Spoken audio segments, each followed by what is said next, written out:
Hi, welcome back to my channel. Today is a really exciting video because I've been looking forward to doing this for a really long time. I just haven't really had the plan set out, I guess. As you can tell, we are doing a 24-hour challenge. It's not really a challenge because I'm not gonna be doing it for 24 hours straight. I just don't have the time for that. We're gonna do a 24-hour reading challenge where I'm just gonna start the timer when I do read. When I'm not reading, I'll stop the timer. I don't anticipate this going for more than a week, hopefully, fingers crossed. There's so many books and never enough time to read it. The first book I want to pick up for this challenge is The Clockwork Prince. I'm actually in the middle of this book right now. I'm on page 208, chapter 10. I'm reading this for a different reading vlog right now and I'm loving it. I won't do a deep dive review or reaction to this book because it's gonna be on a different video. I'm just gonna jump into this.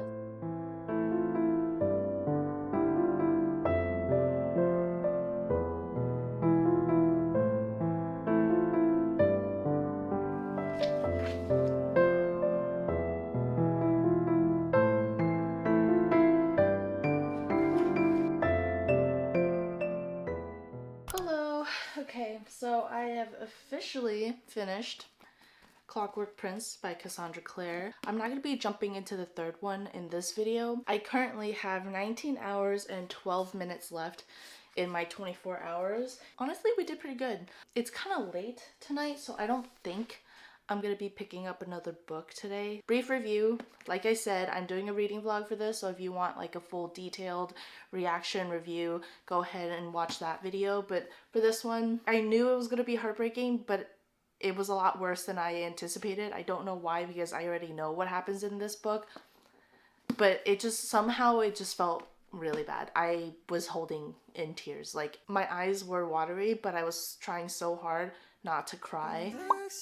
Dreaming now, drifting off my couch. We walked down streets she's walked. As you guys saw, I started on the second book, and that's Not in Love by Ali Hazelwood. This is the Illumicrate special edition. Love Ali Hazelwood. She's one of those authors where I will just read whatever she writes. I read Bride. Wasn't my favorite, but like it was still okay. It was still enjoyable. But I loved Love Hypothesis and Love Theoretically. And then I also read her YA debut and I freaking loved that book. So anything she writes, I will read. And she's an author where her writing is good and also fun and easy to read. It's really easy to digest. I don't know if you guys know what I mean. Sometimes an author doesn't write very well, but it's still fun to read, or vice versa. But Ali Hazelwood is just like kind of the perfect medium. This is her second most recent adult romance because her most recent one just came out called Deep End, which I'm gonna read. Do not fright. I will read that book. I went into this one kind of blind. It's dual POV. You follow Rue. She is a scientist. She's trying to figure out how to make produce last longer on the shelf. And then you have Eli, and he's kind of financial bro kind of situation. He doesn't act like a financial bro. I'm currently on page 83, chapter 8, and it's going by pretty quickly. Like I said, Ali Hazelwood's books are really easy to get through. I will say this is very different. I think the characters are more lusting after each other rather than like I fell in love at first sight kind of situation. I don't know how that's gonna go because I usually do not like lusty romances. They just don't speak to me and I don't feel any connection to the characters, or I don't root for them because I'm like, okay, whatever, I guess. I'm going to actually cook right now. I'm gonna make some salmon, so I'm gonna listen to an audiobook of Not in Love. Oh, I almost forgot. Timer is currently on 17 hours and 59 minutes left, so technically 18 hours. Times at the AM at night under palm tree lights. For the first time, I came alive when summer died. I didn't want it to close its eyes on me. I shook off every warning. Sometimes you gotta know when to say goodbye. It didn't hurt at first, singing every word. It's kind of wild listening to this because it's like already spicy while making my breakfast. And I'm like straight faced because I do not care. I do not care. In my room, been that way since June. By the time it dried, I came alive in summer night.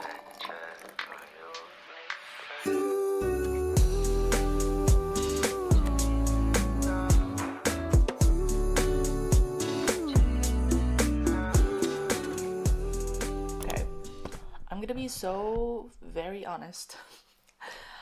I just don't care. I don't care. And this is the first Ali Hazelwood book where I just do not really care. You know, like, even though Bride wasn't one of those books that I loved, I still enjoyed it and I found it funny. I couldn't take it seriously, so I just found the humor in it. This one, I'm like, I just don't care. I'm not gonna DNF it. Like, it's not worth DNFing. The writing itself is fine. My issue with it is, one, the romance. It's not even insta-lovey because I don't think they love each other. I just think that they lusting after each other. The romance, not my favorite. The plot, could not care less. His company is trying to buy her best friend's company. I get it. Not a good look. I don't think anyone would be happy about that, you know? But like, I don't care. Her characters in this one are just so, I wouldn't say bland. I just don't think these characters are for me. Okay, update time. I am currently on chapter 30, page 292. I'm less than 100 pages from finishing. I can't read this. I cannot physically read this book. I've tried sitting down, listening to music, and tried reading it by myself, and I just can't get into it.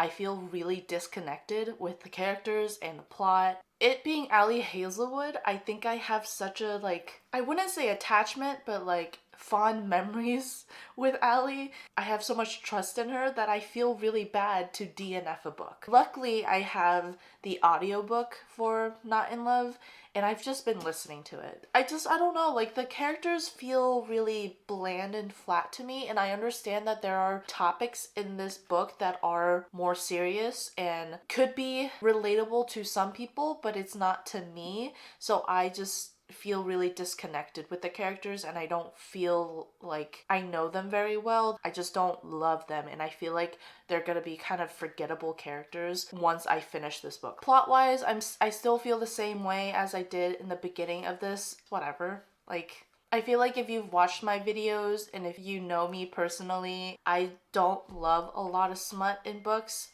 I can enjoy and respect the smut if I have like a connection with the characters where I feel like they truly are in love, I guess. I just don't, they don't even have to be in love. I don't know. I don't know what the criteria is for me to enjoy smut, but when there is a lot of smut, I find myself more likely not to enjoy the book. At this point, me being under 100 pages away from finishing the book, I just want to push through it. I don't think this is going to be rated very well, but we'll see how it ends, I guess. Wholeheartedly believe in everything I said in the last clip. I think I'm going to rate it a little bit higher than what I originally was going to rate it because of the ending. The confession and the communication between the two characters really gave me more insight on them, so I like that, and I'm glad that that happened. Overall, I still feel the same thing about the entire book, so I'm gonna rate this book a 2.5. I went into this thinking that it was going to be another love hypothesis or love theoretically romances, and it wasn't. It wasn't. And that's okay. It just wasn't for me. I heard that Deep End is also almost at the same level of spice as this one, if not spicier. I'm kind of unsure what I'm gonna do with that, but that's for future Lucy to worry about. Finish this. I already know what book I'm gonna pick up next because I'm actually also in the middle of this book, and I've been in the middle of this book for a little bit now just because I wasn't really in the mood to read this book when I picked it up, and I didn't want to be unfair and force myself to read it when I wasn't feeling it, because I knew that if I was actually in the mood, I would enjoy it a lot more. And that is Ruthless Vows by Rebecca Ross. This is the second book to complete the duet for Divine Rivals. And I'm currently, what page am I on? I'm currently on page 112. I still have everything that I read in my head. I didn't forget anything because not that much happened, but I am gonna jump in and read it because after that one, I kind of do just want something romantic. And this isn't a heavy fantasy. This is I wouldn't say a cozy fantasy, but it's not super high stakes. So our main character is not trying to save the world. She's just trying to save herself and the people that she loves. And I think that's gonna be refreshing because I don't need anything super high stake at the moment.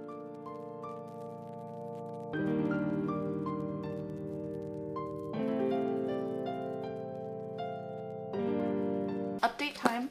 I'm not doing this update because I have much to say. I'm doing it because I feel like we need to have an update because I'm currently on page 226. I don't know. Like, it's not a bad book. I'm not disliking it, but I'm just kind of bored. Like, I don't know what it is. Because, like, things are happening, but I don't think I'm in a reading slump or anything because I want to read. I'm not trying to avoid reading or anything, you know? Like, I really enjoyed the first one, but I wanted something different. I also thought about it, like, what if I wanted more high stakes? I don't think that's what it is. It's not because this is more of a romance than it is a fantasy. It's the fact that, like, I just don't have any type of, I wouldn't say attachment, but care of what's gonna happen. The whole gods dynamic is a little weird to me. I don't feel the magic in this world anymore. I wouldn't say that there's no stakes in it, because obviously it's war. There's always gonna be stakes, but I think for me, it's like, I don't care that much. But I'm still gonna read it, because it's not like a DNF worthy book, but I just think it's so funny. This whole entire video has been me like not enjoying the books I've chosen. Like, obviously I really enjoyed Clockwork Princess, and then we went to Not in Love, and that was just, and now we're on to this, and I'm like, bro, what is going on with me? Anyways, I'm currently at 10 hours and 20 minutes, or like 19 something, and hopefully after I finish this I can read another book, and fingers crossed that one does better. I have finally finished Ruthless Vows. Would you guys believe me if that was my third take of saying Ruthless Vows and I still said it wrong?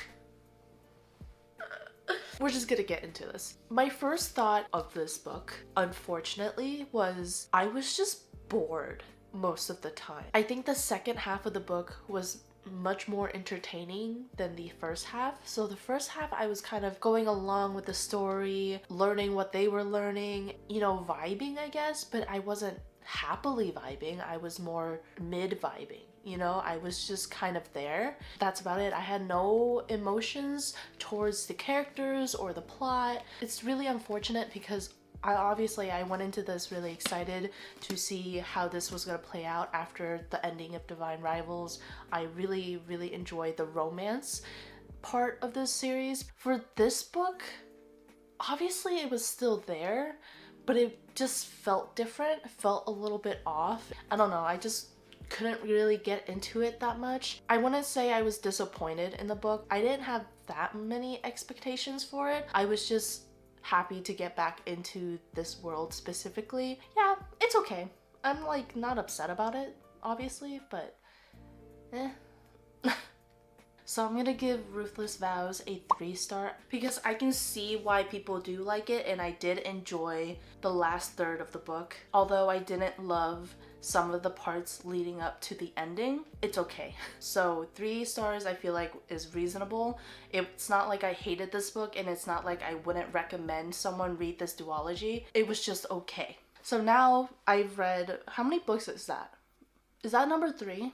I am currently at 6 hours and 54 minutes. So I picked up Fireborn by Rosaria Munda. Hope I said that name right. This is the first book in a trilogy. I picked this up recently whenever I went to the bookstore with Philip because I wanted something to read while we were out, and I didn't obviously want to get something that I already had. I was feeling a YA fantasy. I didn't want an adult fantasy and I didn't want to read romance. So I looked into a YA fantasy and I saw that the reviews on this series wise was really good. The first one being the lowest rated one out of the three, and I feel like that's a good sign, right? I'm not that far into it. I'm only on page 20. I'm gonna just jump into this, try to get a good bit of this time done. Hopefully we have a good time reading this because Not in Love and Ruthless Vows were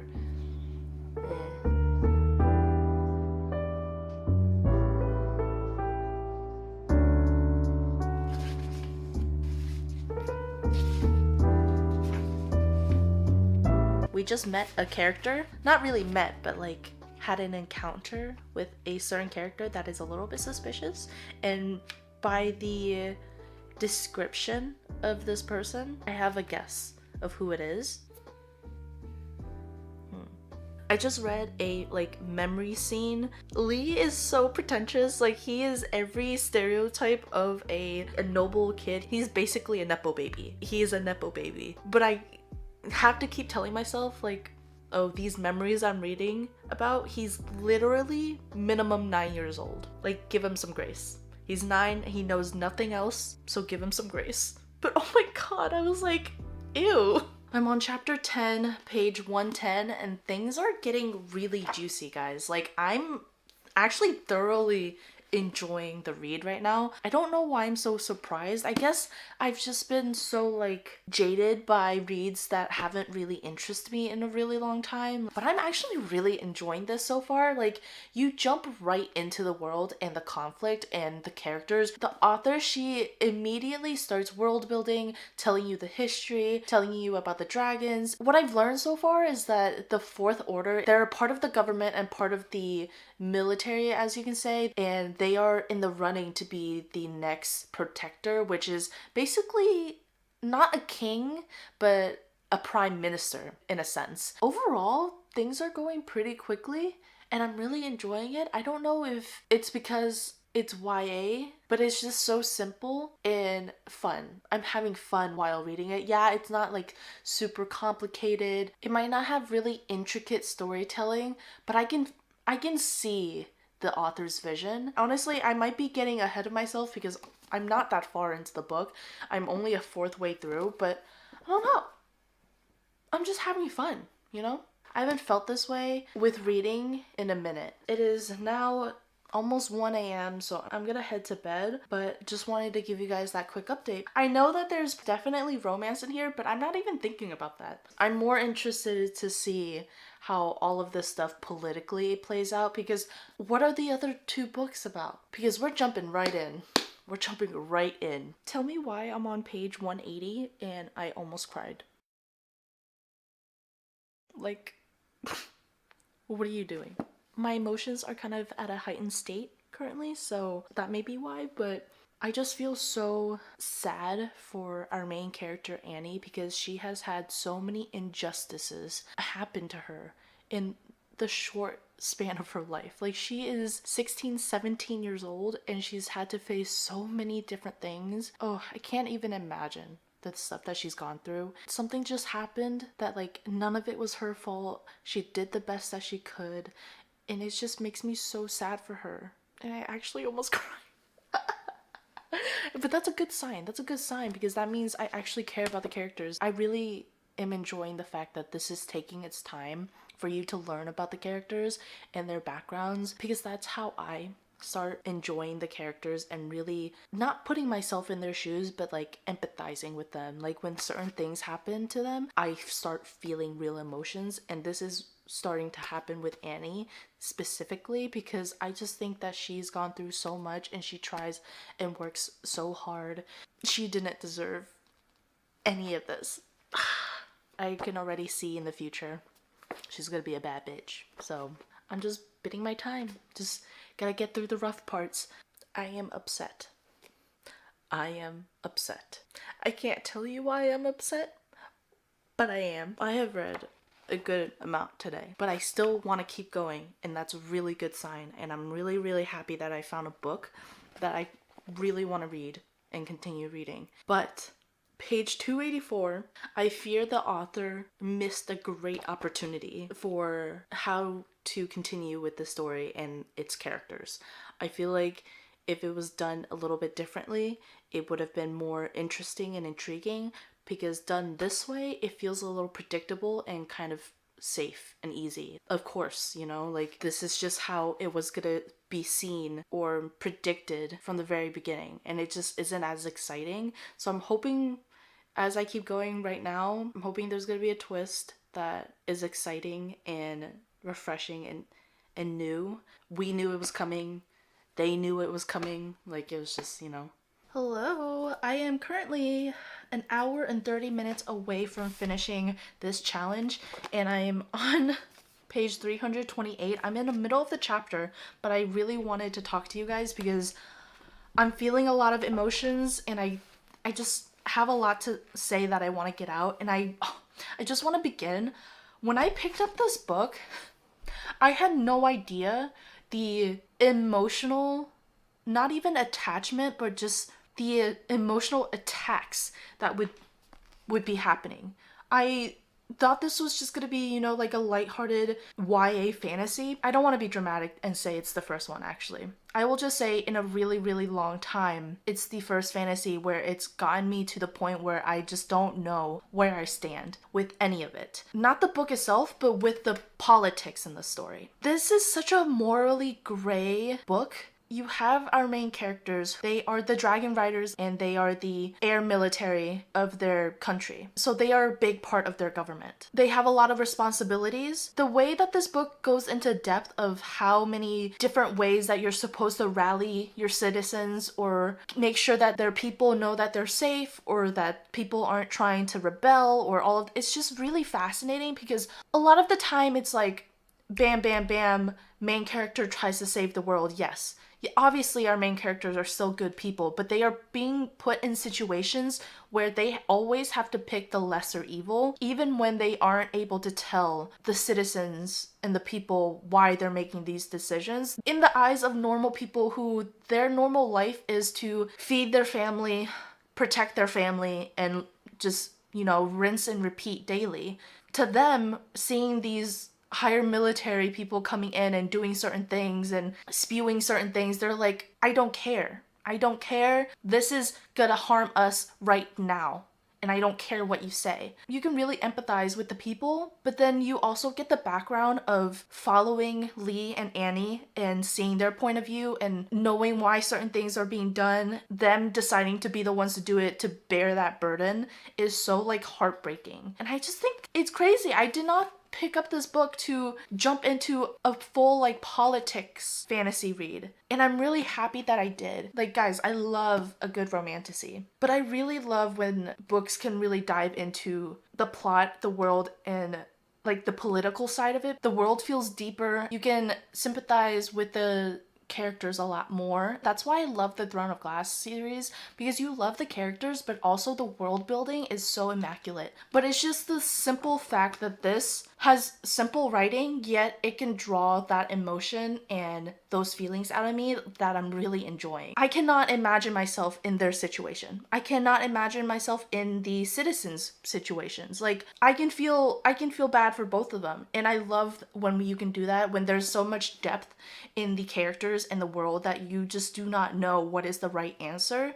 I actually ordered the second and third book in the series, because, you know, that's how much I'm enjoying it. So I want to have it on hand because I know I'm going to continue it pretty soon. We're just going to push through the rest of this. I have an hour and a half left and about 100 pages.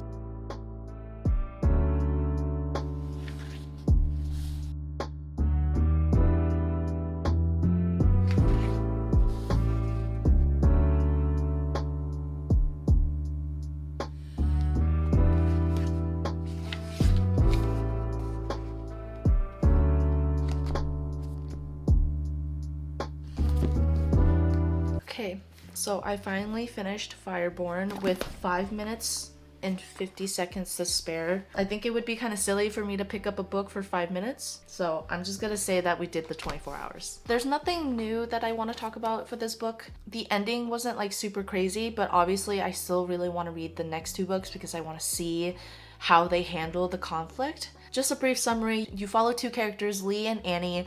They are from very different walks of life, but they end up meeting at an orphanage because of different circumstances, and they become the best of friends who protect each other, and they kind of basically have a trauma bond. From the age of, 8 and 7, they are bonded with trauma. And I mean like deep-rooted trauma. It's really refreshing to see a friendship like this, that they are so fiercely loyal to each other and want to protect each other, but they don't think about the romance until like maybe half or even like towards the end of the book. I would categorize this as a romantasy, but it's not one of those that are super romance heavy. Like the romance is very much the subplot and the fantasy is the main plot. Sometimes I love a good romantasy where the romance is heavier, but other times I like when the plot is heavier, and this one definitely delivered. If you want a fantasy read that is easy but also filled with genuine emotion and conflicts and character development and world building, I highly recommend this book. I do not know what I'm gonna rate it just yet because I just feel like I haven't sat on it long enough, and I think I always rate it a lot higher when I first finish reading or a lot lower depending on how I feel about the book than what I want to rate it later on. So I'm gonna sit on it and we're going to come back to the rating later when I do the outro for this video. I think the main thing that I want to bring up is that a lot of books, there's always the battle between good and evil, and obviously the hero, your main character, is always on the side of the good, and it's never questioned and it's never hesitated, because as a reader, you're reading it through their POV or even third person, and you realize like, yes, they are doing the right thing, they are being the hero, and they are saving people. You never question what's right or wrong because they're always doing the right thing.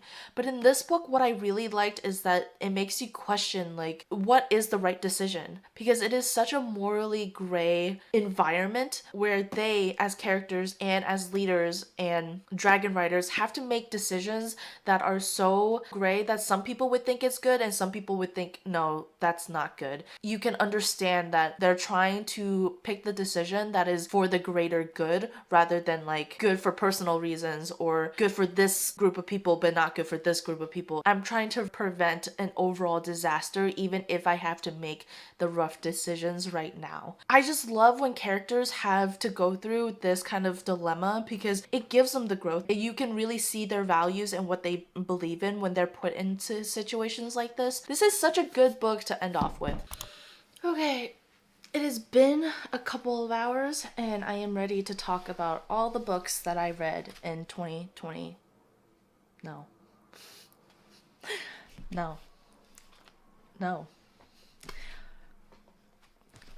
I'm ready to talk about all the books that I read in the 24-hour challenge for this video. Let's start from the very beginning, obviously. Clockwork Princess by Cassandra Clare. This is the 3rd book in the Infernal Devices series. I have a reading vlog up already. If you guys haven't watched it, definitely go check over there, but I go more into detail of the story. But this is the first book I read for this video. I was about halfway, if not a little bit before halfway, before I started the 24-hour challenge. I'm not gonna bore you guys with going into this more, obviously, but if you are interested, go check out that video. I love the series and I will forever love this series. I love the characters, I love the heartbreak, I love the found family, every single thing. I do plan on reading the other Shadowhunter Chronicle books, so if you're interested and you want to see those videos, definitely stick around. So we started off this video hot and strong, and then we go into Not in Love by Ali Hazelwood.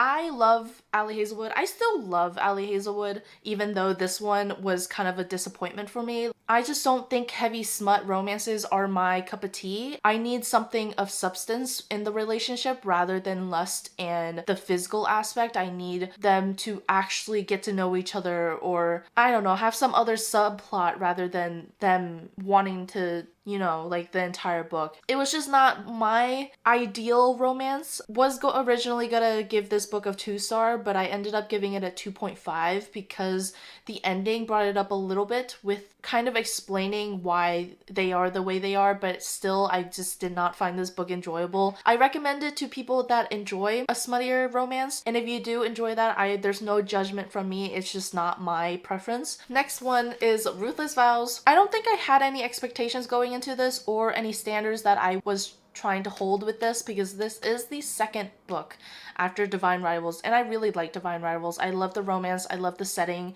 and I really like the plot. It felt real and raw to see like civilians and soldiers during war between gods, and I thought that was a really interesting concept. But this one, I wish that they dove more into the gods as magical beings rather than like them seemingly normal, I guess. So it just didn't have that flair that I wanted. It felt very mundane, and it wasn't as exciting as the first book. I would have given it a lower rating until the second half of the book, where things started to pick up a little bit and got a little bit more interesting, but overall it is still just a okay book for me, and I ended up giving this, I think, a 3-star. I don't exactly remember, but I think it was a 3-star. And then we have Fireborn. This is the perfect way to end off this video. I'm so glad I picked up this book, and I'm so glad that this is the book that we end this video on, and I really appreciated this writing. It was very quick. The author made it really simple to understand. I'm gonna end up giving this book a 4.5. I'm very surprised because I have not given a book over 4 stars in a while. The only book I gave a 4 this year so far, and we're in March, is Icebreaker, which is really surprising because I didn't think I would like Icebreaker. That's a whole nother thing. If you want to hear me talk about Icebreaker, there's gonna be a video coming out with it. But yeah, I've only rated one book 4 stars and higher this entire year until this. This is now my second one. The reasons why it's not a 5-star read is I don't ever really think a first book in a series is ever gonna be 5 stars. When I read ACOTAR for the first time, I thought the first book was a 5-star and I gave it a 5-star. But then I read the other books and I was like, oh yeah, the first book in ACOTAR definitely is not comparable to the rest of the series. So in that sense, I've always been a little hesitant to give 5-star ratings to first books in a series, but there were more reasons. Obviously, I feel like there were some parts of the plot that were a little bit predictable. Not annoying predictable. It was more like, oh, this is where I see it going, and lo and behold, this is how it went. I think the author did miss a few points in the story that could have been really like, ooh, made the story a lot juicier if she took a different route with things. But I'm not mad that she went down the route that she did go down because, again, I still really enjoy the story. I didn't find any annoyances or faults with the characters. I think that they were really well rounded. I like their background. I am excited to learn more about them and see how they grow with the series. But I hope you guys enjoy this video. I don't know how well it's gonna come out, especially because in the middle of it I wasn't having the greatest time, but we have done it. We basically read 3.5. I'm just gonna say we basically read 4 books in 20. Why do I want to keep saying 2024? No, we read 4 books in 24 hours. Anyways, I hope you guys enjoy this video, and I will catch you in the next one. Bye!